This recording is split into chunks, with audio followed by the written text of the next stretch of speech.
Hi, this is Reflect and Rewind, and I am Stephanie John, licensed marriage and family therapist. Here, if you guys are new, is where we rewind some of our favorite comfort shows and some movies and go deep and really reflect on some of these characters, some of these themes around relationships and just being human and getting a therapeutic perspective on it.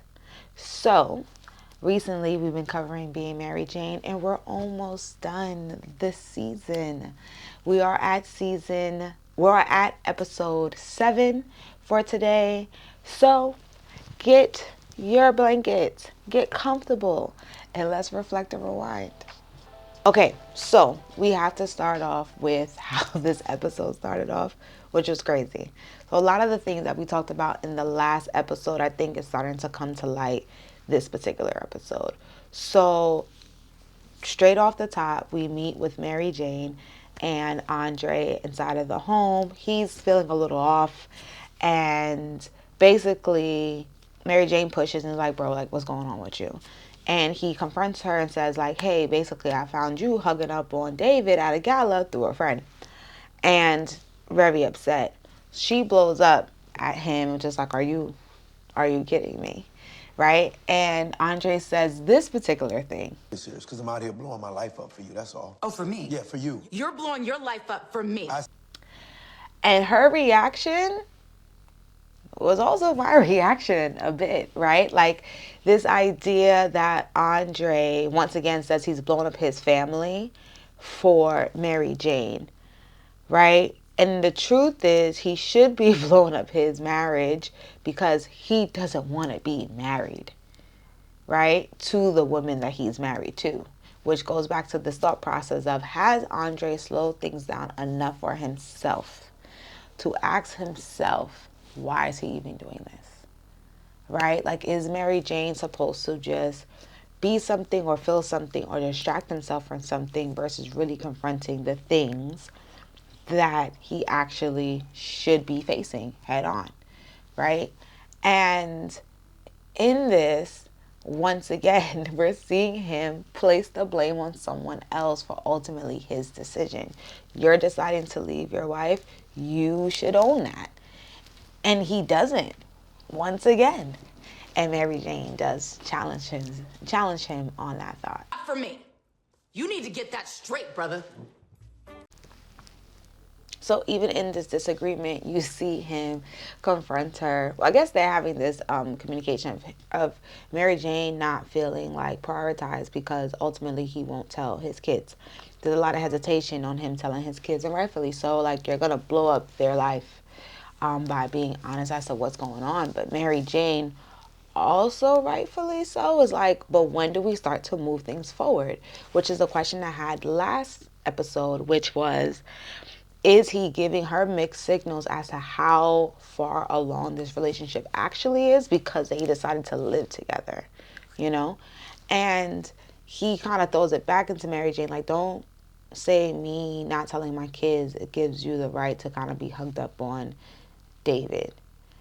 But the truth of the matter is, neither one of them has been honest. Neither one. And not only have neither one has been honest, it also seems like, just based off of just him saying that, they're both holding their cards a little bit close because they're not comfortable fully releasing into this relationship. I would dare say there's a voice somewhere in them, or something innately letting them know, like, this is probably not going to work for a lot of reasons. And because this may not work, I'm not willing to actually put all my cards in. Granted, we all know all the other stuff, right? But just staying right here in this moment, why won't they just move back the curtain and be fully present into the relationship? You know, there has to be something in the way. There has to be something that's telling them that this is not the long-term thing that they are, like, fantasizing about, or what they had done hype themselves up to think. I just don't see it. And then they have this discussion. He storms out, and Mary Jane puts her hands on him. Not cool, Mary Jane. Not cool. But that does say some a little bit more information about Mary Jane. right? This idea of control, this idea of anger, this idea of even like what her temperament is in a relationship, like when things get hot. And I would dare say, even watching them do this thing, right? Like he's leaving and she's pursuing him essentially, right? So if they were my couple, I would dare say, I could be wrong, but I would dare say, based off of this dynamic alone, she would be the pursuer and he would be the distancer. And usually in those dynamics, outside of this couple, but usually in this pursuer distancer dynamic, it's okay, right? Like we all process things in our own way, right? The pursuer, generally speaking, is the person that usually needs to process things out loud. Usually is the person that needs to talk things out loud. Usually the person to have space gives them more anxiety. And the person who is distancing themselves or needs space often are the inward processors. They're the people that need to like collect their thoughts, collect their words, and grab it and get it together. If they say something in the moment, it's probably not going to be to anyone's benefit, right?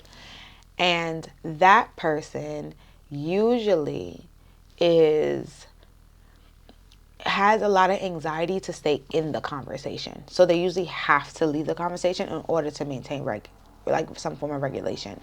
The issue is oftentimes in our own romantic relationships, the distancer oftentimes never comes back to the conversation with the pursuer. And the pursuer usually is frustrated at the fact that the conversation never actually got handled. So then what happens? The pursuer keeps on pursuing. Can we talk about it? Can we talk about it? Can we talk about it? Can we talk about it? Right? And then the distancer is like, bro, leave me alone. No. And the thing is, in that dynamic, sometimes a distancer doesn't realize that they're rejecting this pursuer on a regular basis, creating a form of disconnection and creating a form of rejection and trust being fractured a little bit off of this particular dynamic. So you ask, Stephanie, what do we do? What do we do if this is us, right?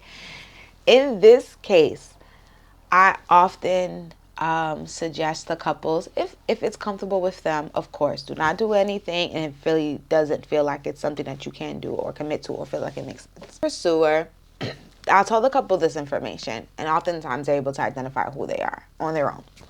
And I will tell the distancer, like, hey, you have rights to want to have time to yourself. However, you gotta let the pursuer know. Like, hey, you want them off your back? That's what you want, you know? You gotta let them know, like, hey, I need time to think. You know, like I'm finding myself shutting down and I need a moment. Okay, fine. You need a moment. How long do you need? And this is the tricky part. For my couples who have really high conflict, I give them 48 hours. My couples that have a little bit of a better system about repair, 24. But anywhere between 24 and 48 hours, the distancer needs to come back around. The distancer needs to be able to say in that conversation, like, hey, I need some time. I need some space. I need time to cool down.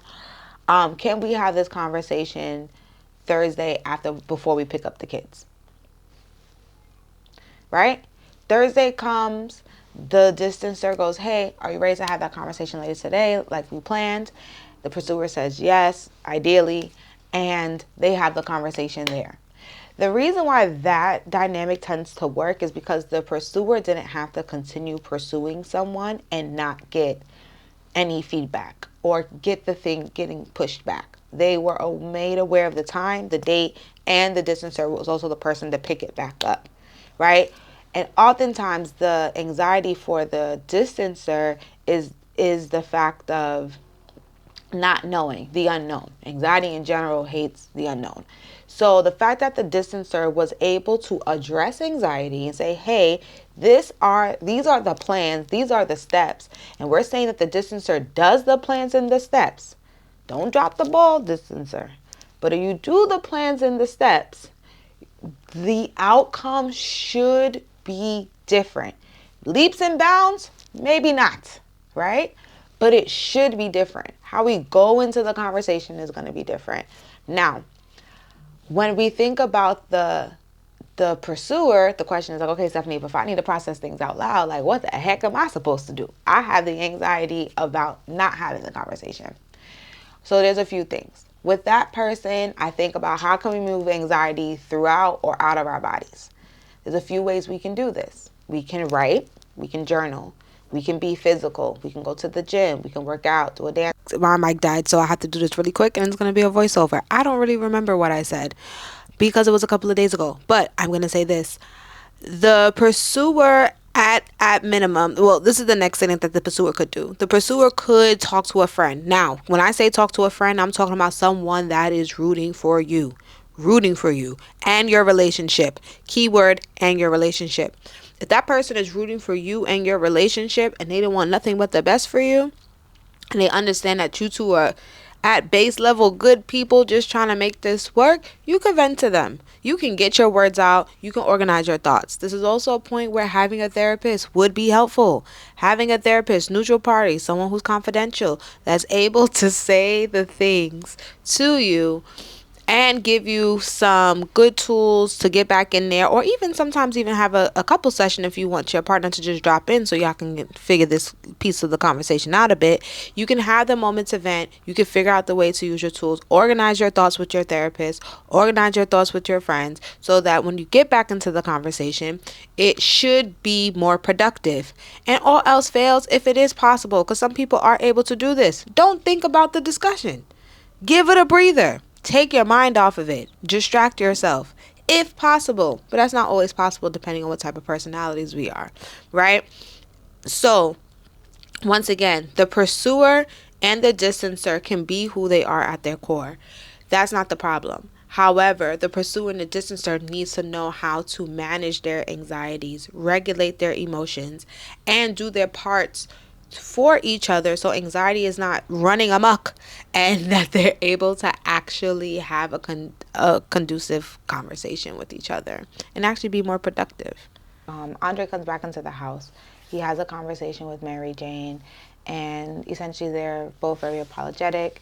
And Mary Jane's like, maybe we should potentially go our separate ways and you get your own place. And he was saying, like couples fight. Like couples fight, Mary Jane, and like we'll figure it out. And it does show that Mary Jane, I don't know if she's ever had something that lasted long, or like what she would need to feel secure in a relationship. And rightfully so. I don't think this relationship has those elements that would allow for security, but that is like a note to make, right? So she has this moment of feeling like, I guess fair enough to say, like a little bit insecure. And he kind of just like, couples fight, tries to reassure her. And PJ comes in, and then you see PJ have, what happened with PJ? PJ comes in, he's in an emergency, and it looks like Andre is going to help him with said emergency. So we can sum up PJ's stuff. So him and Andre goes to the police station. Andre knows someone at the police station, gets him off essentially, and he doesn't have to have charges or anything like that. But it does expose him, because the guy that he knows there is just kind of like, what's going on? How come you and Avery are not together? He's just like, oh, this kid is essentially the side girl's brother. And he's like, oh, understood. But he does tell him, the friend does tell him, like, hey, there's a homeboy, I think his name is Marcus, that's like sniffing around your wife. And essentially almost a sign that he may lose his wife. And it would be interesting as to how that impacts him moving forward. Like the threat of his wife being taken or someone else stepping in on his territory, what does that mean? Because this whole entire storyline has been based off of the fact of him pushing the narrative, right, around how this relationship is going and who's being taken, and his wife had to always deal with the fallout of that, right? But now the tides look like it may be changing. The threat of Avery being taken or someone else playing dad to his kids is coming into play. In a lot of ways, Avery now kind of has a little bit of like, I don't want to say the upper hand because that's not good words, but That's also the only ones I have on my mind right now. So essentially, she also has maybe leverage into or some stake in the game, and it's not this like one way written story. And I think that's the part of the story that he also forgot. Like Andre just being so caught up in his own whatever, he forgot that Avery also gets to choose her own life for herself. And in that, that also means that that also means that she may end up with someone else. Because he made the choices he makes, she gets to make the choices that she wants to make. Okay, so the next scene after that, essentially, we meet up with Dad and Patrick. And Dad is having a conversation with Patrick, just letting him know, like, hey, I want to do drug testing again. I want to kind of basically get us back on track and really know what's going on with you. I think he upped the drug testing from once a month to every week or bi-weekly to some degree. And Patrick makes a decision in that moment that he's actually not gonna do it. He doesn't want to do it. He needs to kind of be his own man. His words, not mine, but be his own man and move out. And his dad said, like, listen, if you move out, you can't come back. And Patrick told him, like, I hope this time you mean it.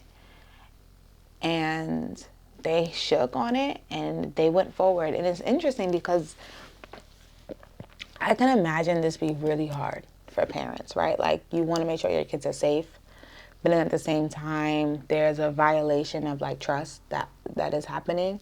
And then for Patrick, he needs his parents or needed his parents and to some extent as like a safe haven, the thing to kind of keep him. But at the same time, there was a certain use of abuse in that cycle of relying on and whatever the like however dark his sobriety could have gotten. And it sounds like part of him leaned into it or was enabled by him. He's able to kind of recognize that just based off of some of the comments he made in the midst of this exchange. And at this time, he's willing to like put in the extra work or the extra effort to do something different, to be something different, and not be considered still like a child within his relationship with his parents, let alone the relationship with himself. So it would be interesting now that we're starting to wrap up on this season, who Patrick even becomes, and how does his sobriety and how does he get tested, and it'll just be really interesting to see what his journey looks like and what is his like character arc in the midst of all of this. So a lot of this episode had to do with Niecy and her getting her tubes tied. But if you know me, if you watch all the episodes, you know what I'm going to say. Niecy and Mary Jane, to me, same people. Same people. This is when like generational stuff is like very apparent, very real. It doesn't feel like that for most people because the outcomes feel very different, but the core of it is still very much so the same, right? The core of it is these ideas of these women being second, not taking a stand on their own wants and being clear of their own visions and keep on like falling into these narratives and wrestling with them and trying to play it out and believing things that are a little problematic and not completely true. So I digress. So with Niecy, we find out that she's very far along in her pregnancy and she's actually been thinking about tying her tubes. And Mary Jane doesn't believe she should. Niecy feels like she should because she can't find herself to not be intimate with men enough to say no. And people are concerned that she may change her mind later. And I think that's fair. She's fairly young. She's like 19 years old. She doesn't know who she's going to be, who she may meet in the future, and she may regret this decision. So it does make sense as to why the adults around her are trying to give her some pause. However, I think the conversation, it would lend herself to be able to speak to someone, or someone did say this, right? Because it sounds like she could be struggling with some form of self-control, right? The idea that you can't be with a man or find yourself with men and not be protected, right? Like protecting yourself, guarding yourself, and being very thoughtful as to who you give your body to and why you're having sex. Like there's so many things to unpack with Niecy, and I feel like her choosing this feels like a band-aid, a quick fix, but it's not gonna hit the core stuff of her why these things are what they are. And I wonder, by doing this, she's gonna just regret it later. So there's a little part of me that's like crying inside for her, because it's such a big decision. It truly does deserve a lot of comb back. And regardless if she gets this done or not, she's still gonna have to comb back a lot of the things underneath there, as to the control issues, looking for love in the wrong places, her ideas of men, and colorism, and how does she see herself navigating the world, her own self-esteem. There's like so many layers in this character that needs to be like healed and reframed in a new story, and parts that need to be like addressed, right? And find new ways to manage in a way where her true self can actually like be present. But I digress. So, I'm sorry. Niecy has a moment in talking to Mary Jane in one of their beautiful scenes, and says to Mary Jane, "Where is your man? Where are your kids? Where's your happy ending?" I'm fine. you did everything right, and where is your man? And ain't that the truth? Like, I feel like that for a lot of things, right? Like, you go to school, you get the job, you do the thing, and you're supposed to be a certain level of success. And if anybody's living in this economy today, you feel like, well, where is it? Where is my soft life? Let alone being a woman, going to school, getting the career, now hoping to find the man and have the baby, like do your checklist, right? And almost feel like that last piece of that checklist is like, it just feels out of reach. It just feels like, why is it so difficult? And I see so many people like in right before 30 comes in and beyond, that is like struggling for that last piece and really wanting that last piece. And it's just like, I can't find the science. Like, I did the things, right? I'm smart, I'm pretty, I do this, I do that, right? Like, and I just can't find my happily ever after. I know some men who are saying the same thing. Where they're just like, I just don't know where they are. I just don't know where they are. And Mary Jane goes to her mom soon after that conversation and tells her mom, like, I'm sleeping with a married man. And her mom, without judgment, lets Mary Jane have her moment and says, you cry tonight, and tomorrow you make things right. And it was that simple. Almost as if there's no ifs, ands, or buts. You know the right thing to do, Mary Jane. You know the right thing to do.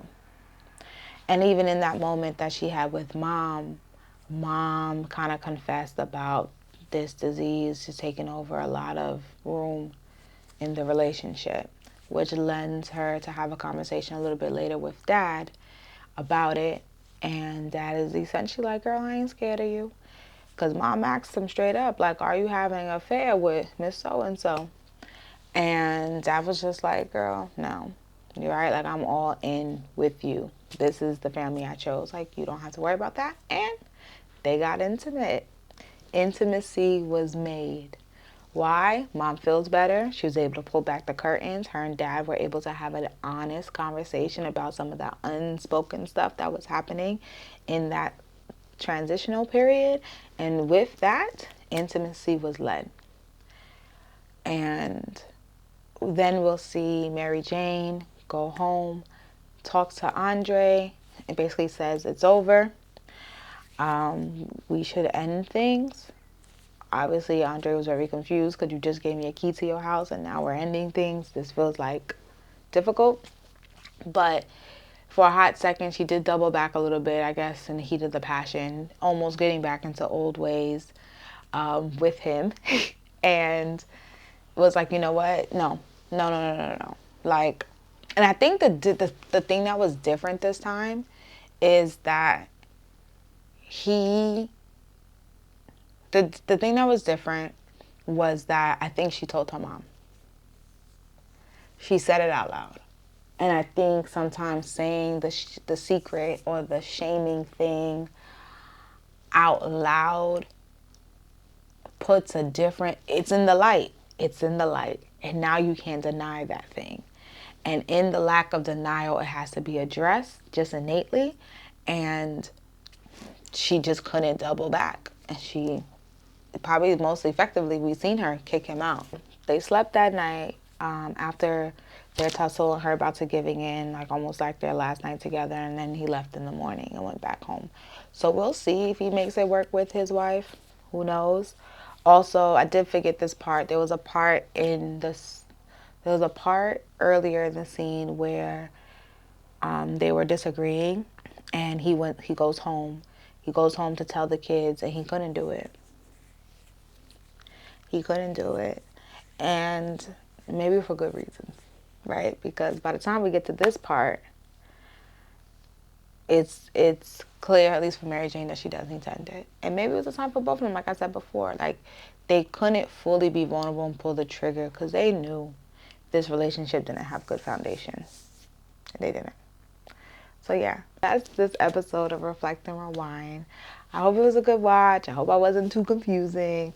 Hope I could, get the things down. But if you lasted this long, thank you for watching. Thank you for supporting. Like and subscribe. And that is it for episode 7. I'll see you for episode 8. And we'll see what happens moving forward. All right. Peace.